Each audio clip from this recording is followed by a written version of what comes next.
America రక్షణ వ్యవస్థను చూసేటటువంటి పెంటగానైతే ట్రంప్ మీద ఆగ్రహమైనట్లుగా కొన్ని మీడియాలో వస్తున్నటువంటి వార్తలు. ఎందుకంటే మొదటి నుంచి కూడా పెంటగాన్ చెప్తుంది. మనం గనక యుద్ధం ఒక నెల రోజులు కనుక నిరవధికంగా చేస్తే కష్టమే. మన దగ్గర సరైనటువంటి క్షిపణులు లేవు. ఎందుకంటే చాలా వరకు ఉక్రెయిన్ వెళ్ళిపోయాయి. ఇక పెద్ద పెద్ద బాంబులే తప్ప మనం ఇరాన్‌తో పోరాడగలిగేటటువంటి క్షిపణులు అయితే చాలా తక్కువ ఉన్నాయి.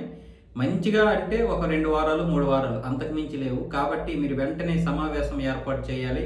దీనికి సంబంధించినటువంటి పూర్తి వివరాలు తెలుసుకొని సమస్యకి పరిష్కారం ఉంటేనే మనం యుద్ధ రంగంలోకి దిగాలి అన్న విధంగా పెంటగాన్‌కి చెందినటువంటి జేసీఎస్ అధికారులు చెప్పారు. అలాగే వీళ్ళతో పాటు శాంట్కామ్ అధికారులు కూడా ఇదే చెప్పారంట. ఈ శాంట్కామ్ అధికారులు అంటే ఖతారు, ఇరాకు, సౌదీ అరేబియా వంటి మధ్యప్రాచ్య భద్రతను పర్యవేక్షించే విభాగం అదంటే.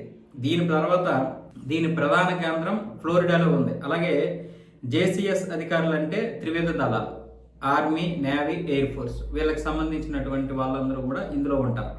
సో ఈ 2 వర్గాలు ట్రంప్ని హెచ్చరించినా సరే ట్రంప్ అయితే పట్టించుకోకుండా దిగిపోయాడు. అలాగే ముఖ్యంగా హార్మోజ్ జలసంధిని మూసేస్తే పరిస్థితి ఏంటంటే హార్మోజ్ జలసంధిని మూసేసినా భయం లేదు. ఇరాన్ ఆ పని చేయదు. ఒకవేళ ఆ పని చేసినా మనం తెరిపించేస్తాం, మన దగ్గర ఆ బలం ఉంది కదా అని ట్రంప్ మొండిగా ముందుకు వెళ్ళిపోయాడంట. అందుకే ఇప్పుడు ఇంతకుముందే మేము మీకు చెప్పాం కదా, మీరు వినలేదు. ఇప్పుడు పరిస్థితి ఏంటి, 3 వారాలు అయిపోతుంది దగ్గర దగ్గర. సో ఇది 15వ రోజు, 16వ రోజు. సో 3వ వారంలో జరుగుతోంది. ఇంకా మరొక వారం కనుక జరిగితే పరిస్థితి దారుణంగా ఉంటుంది. మనం ఇజ్రాయెల్ని రక్షించడానికి అక్కడ యుద్ధంలోకి దిగితే మనల్ని మనమే రక్షించుకోలేనటువంటి పరిస్థితికి వెళ్ళిపోతే ప్రపంచం మన మీద చీప్గా చూస్తుంది. పైగా ఇటు ఇజ్రాయెల్ నాశనం అయిపోద్ది అన్న విధంగా, మరి పైగా ఇటు గల్ఫ్ దేశాలు కూడా మన మీద నమ్మకం కోల్పోతాయి అన్న విధంగా కూడా పెంటగాన్ అధికారులు అయితే ఫైర్ అవుతున్నారు.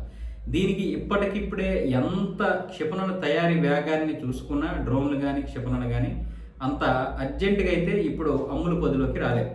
సో అదే ఇప్పుడు అమెరికా యొక్క ఆందోళన. ఇప్పుడు బయట దేశాల నుంచి కొనాలి. అందుకే ఇతర దేశాల నుంచి కూడా సహాయం చేయండి అన్న విధంగా ట్రంప్ మాట్లాడుతున్నాడు. ముఖ్యంగా యూరోప్ దేశాలకి. అలాగే చైనాని, జపాన్ని, దక్షిణ కొరియాని మీ నౌకలు కూడా పంపించండి అని అడుగుతున్నాడు.